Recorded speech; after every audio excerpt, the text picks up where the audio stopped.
В Москве почтили память уроженца Коми-края, видного государственного деятеля, наркома танковой промышленности в годы Великой Отечественной Вячеслава Александровича Малышева. Церемонию возложения цветов и митинг памяти у захоронения в Кремлевской стене провели постоянное представительство республики при президенте России совместно с землячеством Коми в Москве.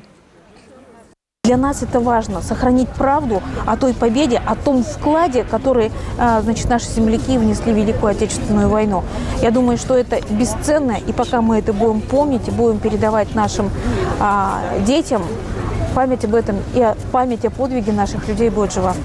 Сегодня мы возложили цветы к могиле Малышева Вячеслава Александровича, который явился основателем танковой промышленности Советского Союза и вообще военно-промышленного комплекса Советского Союза.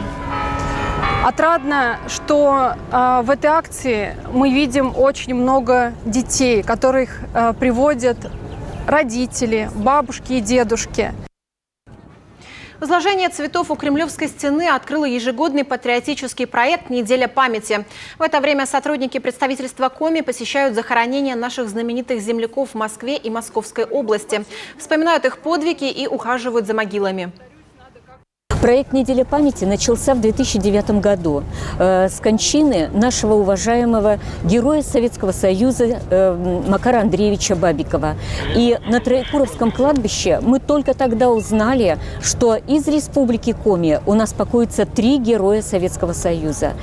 И сейчас, постепенно собирая информацию о знатных людях республики, мы посещаем уже 10 некрополей в Москве и Московской области. Работа по поиску других захоронений наших земляков в Московской области продолжается.